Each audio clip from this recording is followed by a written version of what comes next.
Creating a table. To create a new database, on the menu bar click File, and on the File menu click New.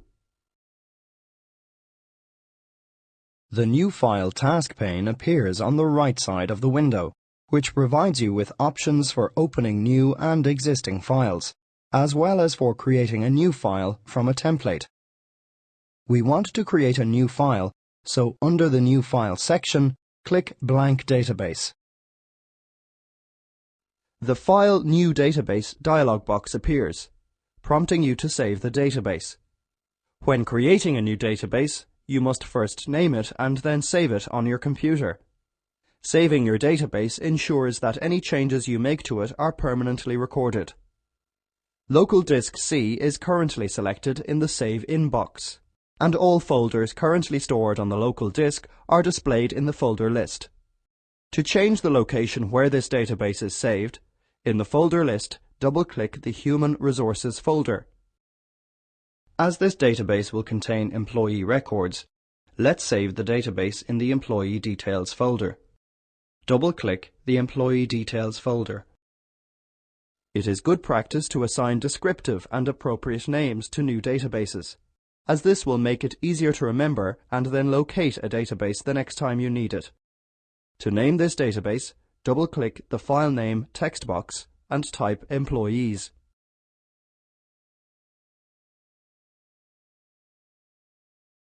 Now, click Create. Click the Maximize button on the title bar of the Employees Database window to expand it. The Tables button is automatically activated, and different ways to create a new database table are displayed in the right pane of the window. Create Table in Design View enables you to manually enter the name and attributes of each field in the database table. Create Table by using Wizard uses one of the predefined application wizards, which automatically assign field names and attributes to a database table. Create Table by entering data provides a simple table similar to a spreadsheet that contains no field names or attributes. Let's create the Employee Details table using the first option. Double-click Create Table in Design View. The table window is split into two sections. In the top section, you define each field's name, format, and description. Field names are entered in the Field Name column. The Data Type column provides a drop-down list of all the available data formats. The Description column provides a text box into which you can enter a brief description of the field. The Field Name and Data Type columns must be filled. However, it is optional whether or not to provide a description. In the Field Properties section of the window, you define the various properties of each field. The General tab allows you to change the appearance and properties of the data fields. Let's jump right in and start creating some employee record fields. As each employee is assigned a unique employee ID number, let's make the first field the Employee ID field. We will later make this field our primary key field. A primary key field will not allow a duplicate or null value to be entered into it. Therefore, each record in the table can be uniquely identified by its primary key field value.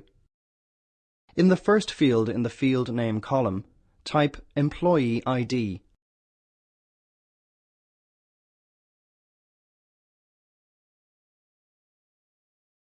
Press the Tab key to move to the Data Type column. Notice that the data type format defaults to text. There's an arrow in each data type cell that enables you to select a different data type from a list.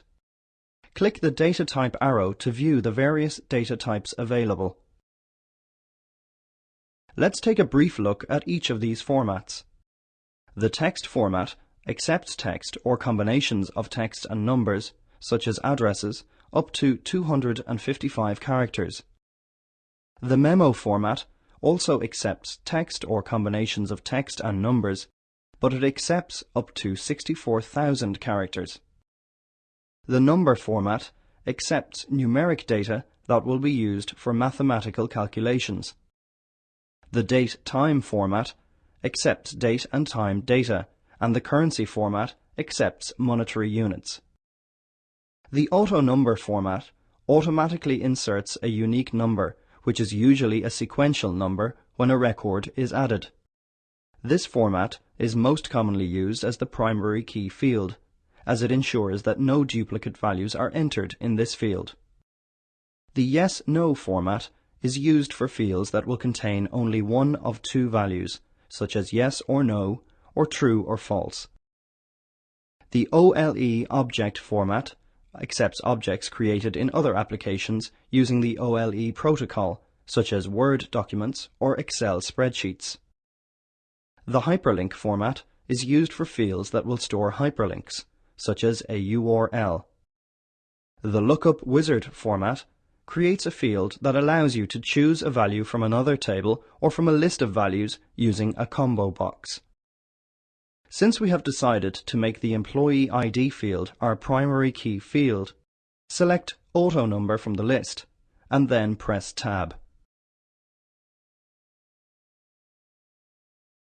To describe this field, type Unique ID that identifies each employee in the description box and then press Tab to move to the next row.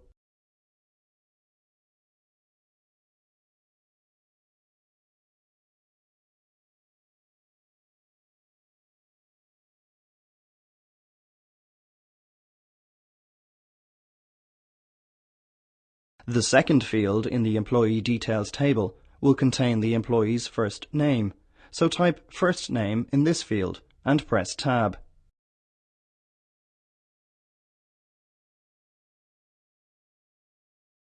Text is automatically selected as the format for this field, which is the correct format to use, so press Tab. Type employee's first name in the description box and then press Tab to move to the next row.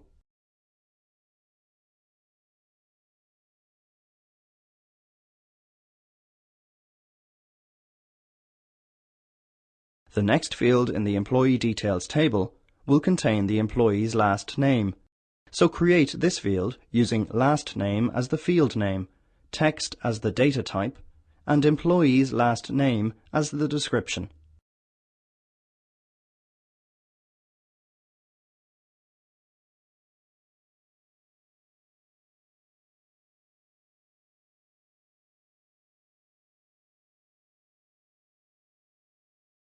Press Tab to move to the next row. Let's make gender the fourth field in the Employee Details table. In the Field Name column, type Gender and press Tab. The Gender field will require a drop-down list, from which you can select either male or female. Click the Data Type arrow and then click Lookup Wizard. In the Lookup Wizard dialog box, click the I will type in the values that I want option and then click Next. Click the Col1 text box, type female, and click in the text box under female.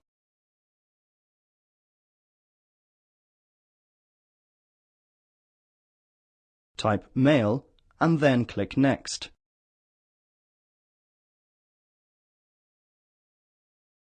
The label gender is selected by default as the lookup column label. This is fine, so click Finish. Press Tab. In the description box, type employee's gender and then press Tab.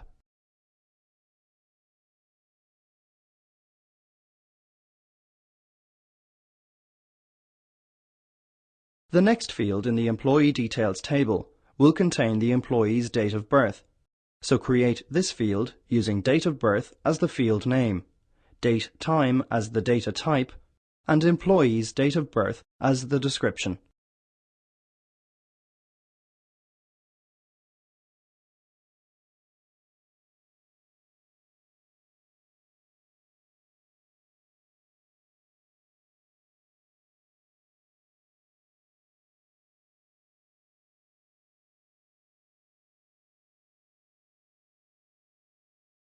To keep note of how long each employee has worked for the company, another field, called the Start Date field, which also uses the date-time format, has been created for you. The last field in the Employee Details table will indicate which department the employee works in. The company has 6 departments, so the Department field will require a drop-down list, from which you can select one of the 6 departments. Therefore, you'll need to select the Lookup wizard in the Data Type column. We will now create a field for you that will indicate which department each employee works in. The departments are Finance, IT, Marketing, Other, Production Line, and Purchasing. You have now created the Employee Details table, which contains 7 fields.